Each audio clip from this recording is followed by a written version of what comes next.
What is law of inertia. So what he did, उन्होंने एक plane circle के ऊपर एक ट्राइंगल रखा, एक सरफेस, उसके ऊपर से एक बॉल को रखा जिसकी एक पर्टिकुलर हाइट थी, उन्होंने मेज़र की और उस बॉल को छोड़ा। एंड देन ही ऑब्जर्व कि ये बॉल जो है कुछ डिस्टेंस चलने के बाद रुक जाती है। तो उन्होंने कहा कि ये सरफेस जो इंक्लाइंड ऐसे आ रहा है, यदि मैं इसको पास में ले आऊँ और एक और इंक्लाइंड सरफेस रख दूँ तो मैं ऐसा कुछ होगा। तो उन्होंने क्या किया कि बॉल को यहाँ छोड़ना शुरू किया। And every time he observe कि जब भी वो बॉल को यहाँ छोड़ते हैं इन अ कंट्रोल्ड इन्वायरमेंट, वो बॉल जो है जिस हाइट से छोड़ी मोटा मोटी उसी हाइट पे जाके रुक जाती है। एंड देन उन्होंने एक्सपेरिमेंट को थोड़ा सा और मॉडिफाई किया।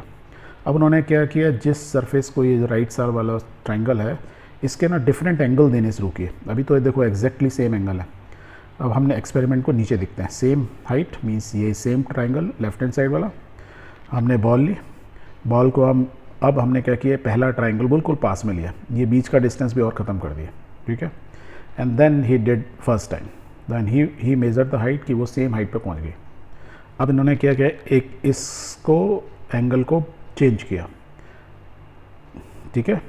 ओके, नाउ देखो एंगल चेंज करने से क्या फ़र्क पड़ा, ये मेरा डिस्टेंस बढ़ गया इसी हाइट तक आने के लिए, वर्टिकल हाइट यहाँ तक आने के लिए।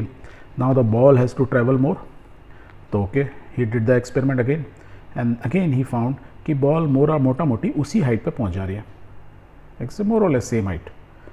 देन उन्होंने थोड़ा सा और इसको बड़ा एंगल को बढ़ाया, that means now the ball has to travel more distance.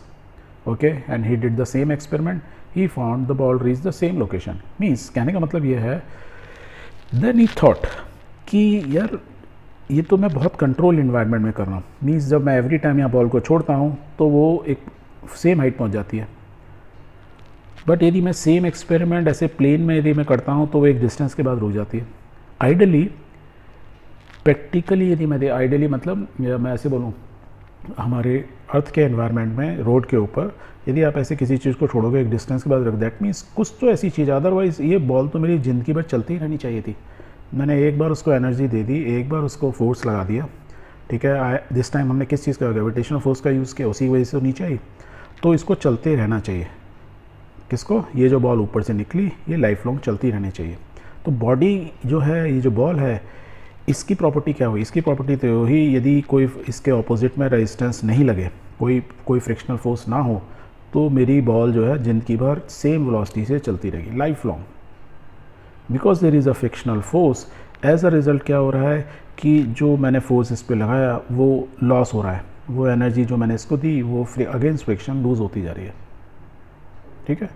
And जब वो पूरी एनर्जी लॉस्ट हो जाती है तो ये बॉडी वेलोसिटी क्या हो जाती है, जीरो, बॉडी रुक जाती है। तो he said based on this experiment जो उन्होंने कंट्रोल इन्वायरमेंट में किया, every time he was finding कि बॉल अपनी पोजीशन पहुंच जाती है। इतना क्लोज इन्वायरमेंट था, मोटा मोटी मान के चलो आउटर स्पेस की तरह उन्होंने बना लिया था, there is no air more और लेस, वैक्यूम के अंदर उन्होंने किया एक तरह से। तो every time he was finding the same result.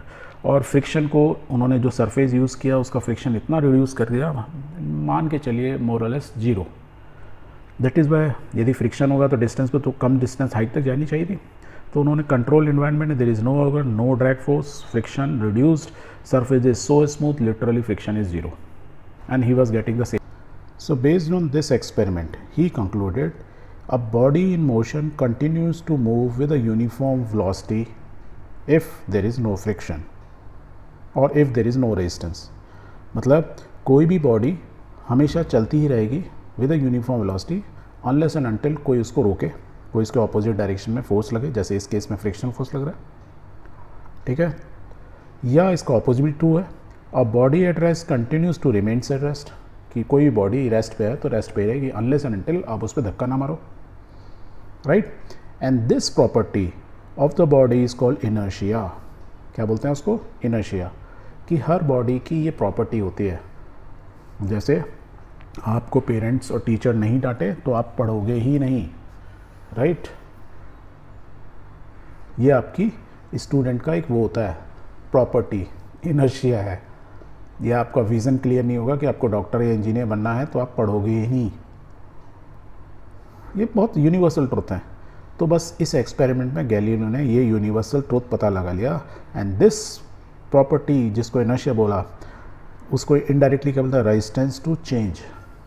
आदमी बदलना ही नहीं चाहता है। एज ए स्टूडेंट ज़्यादातर बच्चे कहते हैं पढ़ना ही नहीं चाहते हैं, right, because change is very difficult. Change difficult है, आपको काफ़ी मेहनत करनी पड़ेगी, रात रात भर पढ़ना पड़ेगा। इंजीनियर डॉक्टर बनना है तो बहुत मेहनत करनी होगी, because change is very very difficult. Change में हमेशा रेजिस्टेंस होता है, तो रेजिस्टेंस टू चेंज यही सेम इररेस्पेक्टिव है, उसमें आत्मा हो या ना हो, ये बॉल है, वो क्या रहना चाहिए हमेशा, या तो रेस्ट में रहना चाहिए या मोशन में रहना चाहिए। ये उसकी इंट्रिंसिक प्रॉपर्टी है, इंटरनल प्रॉपर्टीज़ हैं। तो universal law, and this law he said is called the law of inertia. ये हर बॉडी हर ऑब्जेक्ट की प्रॉपर्टी है कि वो जिस भी स्टेट में है उसी स्टेट में रहना चाहिए, whether is state of motion और whether is state of rest, unless and until some external force is applied. Clear हो गया? Very good.